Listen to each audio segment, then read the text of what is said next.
বরফি মা, কাঁদিস না মা। তুই যে বুঝতে পেরেছিস তোর মা ভালো ছিল, এটাই তো অনেক। মা যখন এত কষ্ট পেয়েছে, আমি তো ছোট কেন ছিলাম মামা, কিছু বুঝতে পারিনি, মায়ের চোখের জল মোছাতে পারিনি, মাকে বাঁচাতে পারিনি।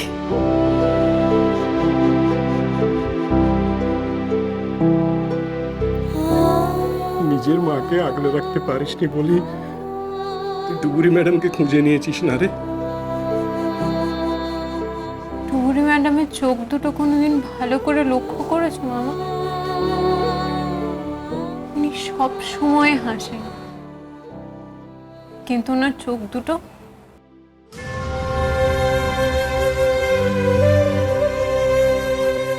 ওনার চোখ দুটোতে কেমন একটা দুঃখ আছে, ঠিক আমার মায়ের মতো।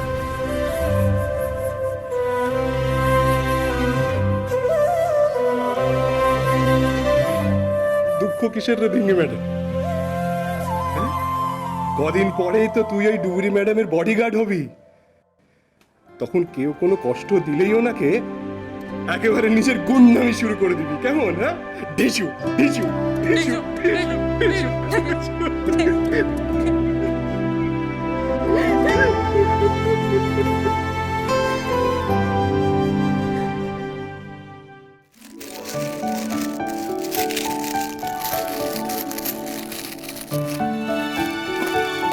এই যে ট্রেগুলো, হ্যাঁ, সেলোটেপ লাগবে, সেলোটেপ শেষ, তাড়াতাড়ি গিয়ে নিয়ে আয়। আবার হ্যাঁ, নেই তো, যাচ্ছি, দুখানা যাচ্ছি। মাত্র ছিল এখানে।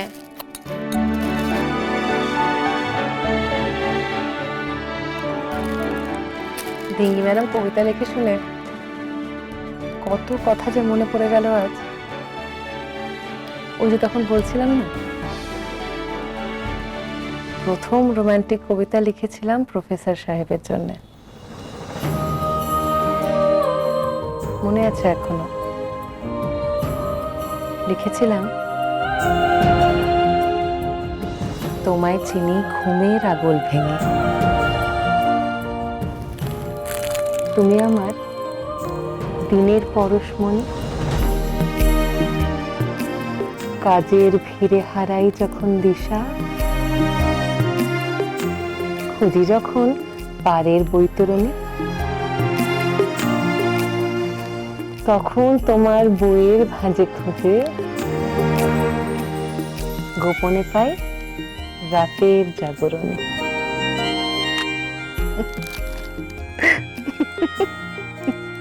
কেন আসছি বলুন তো? এই রোমান্টিক কবিতার মধ্যেও বই শব্দটা কেমন গুঁজে দিয়েছি দেখেছেন? আসলে চিরকালই বই ছিল আমার গোপন প্রেমিক। তারপর তো সেই কবিতা লিখে রাত্রির বেলা গুটি গুটি পায়ে গিয়ে পৌঁছলাম স্বামী দেবতাটির সামনে। হ্যাঁ রে, সেলোটেপ তো আর নেই গো। মানেটা কি রে? আমি 1 ডজন কিনেছি, 2টো মাত্র খরচা হয়েছে, 10টা দেখ কোনো না কোনো প্যাকেটে। রুবির ঘরে গিয়ে একবার দেখ তো, আমার মনে হয় ওখানেই আছে পড়ে। রুবির ঘরে? হ্যাঁ, যা একবার দেখ, শেষ করবো কি করে কাজ। যে কথাটা বলছিলাম, কবিতার খাতাখানি নিয়ে গুটি গুটি পায়ে সেই রাত্রির বেলা গিয়ে পৌঁছলাম স্বামী দেবতাটির সামনে। ভয় তো বুক দূর দূর করছে, কত শিক্ষিত একজন মানুষ। আমার এই ছেলে মানুষের কবিতা পড়ে কি জানি কি বলবেন, হয়তো দুচ্ছাই করবেন। কবিতাটি আর পড়া হলো না।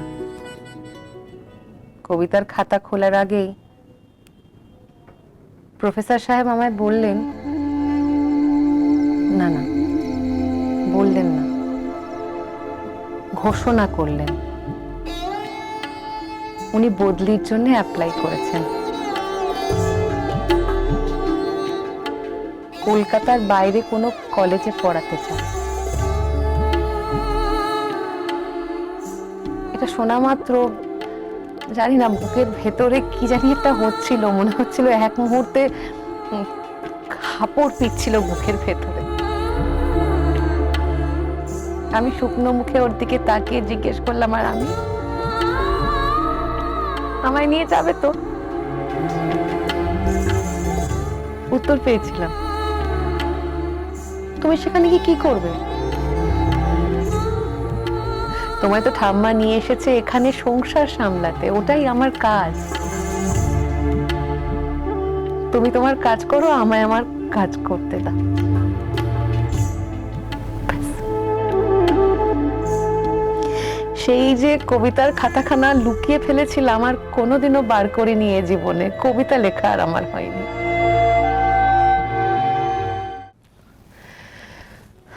জানেন তো, তখন ওই ঠাকুর পুজোর সময় ভোগ রান্নায় উনুন ব্যবহার করা হতো, কয়লার উনুন।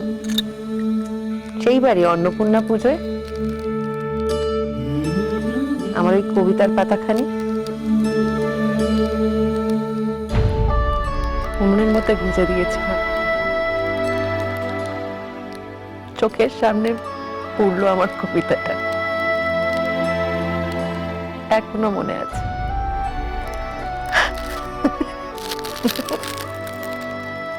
তারপর থেকে ওই খাতে কি করতাম জানেন? ধোপার হিসেব লিখতাম আমি। ওমা, ধোপার হিসেব লেখারও একটা ছন্দ আছে জানেন তো? এই দেখুন আমি বলছি, 62 জোড়া, শাড়ি 1 খানা, ধুতি 1 জোড়া, জামা 5 খানা। কি সুন্দর ছন্দ আছে না বলুন? উচ্ছে বেগুন পটল মূলো বেতের পোনা ধামা ফুলো এসে গেছে। কি রে, কি হলো রে?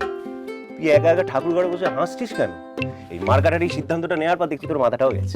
তুই এসেছিস যখন একটু সাহায্য কর, অনেক কাজ হেল্প কর। কিন্তু পুরো থানাটাই এখানে ঘিরে বসালি কেন? বসার ঘরটা তো ফাঁকা ছিল। ভয়ে আছি বুঝলি তো, যা সিদ্ধান্ত নিয়েছি না, ঝাপড়টা যে কোনো সময় আসবে, বুঝতে পেরেছিস?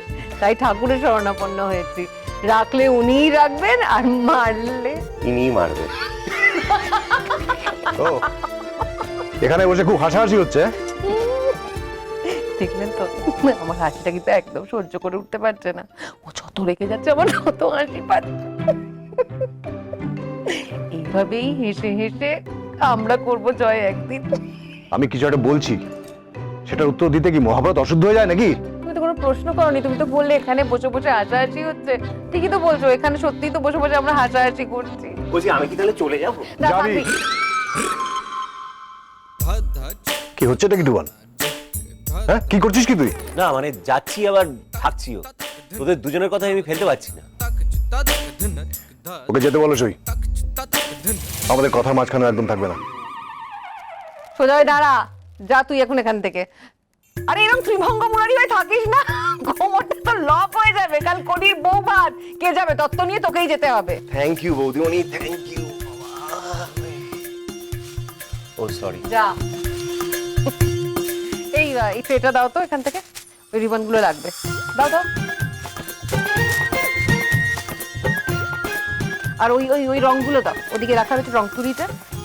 নিজে নিয়ে নাও, আমায় বলছো কেন? আমি কি এইসব করার জন্য এসেছি নাকি এখানে? জানি তো, কিন্তু যেই কাজগুলো করার জন্য এসেছিল তাকে তো তুমি তাড়িয়ে দিলে। অগত্যা তোমাকেই করতে হবে। হাজার হলেও করি তো তোমারই বোন, বলো? আমি তো ওর বউ ভাতেরই তত্ত্ব গোছাচ্ছি। তুমি তো একটু দায়িত্ব নিয়ে সাহায্য করতে পারো প্রফেসর সাহেব, পারো না? তুমি এগুলো ইচ্ছে করে করছো না সই? হ্যাঁ, যাতে সব ফালতু কথার মাঝখানে আসল কথাটা গুলিয়ে দেয়।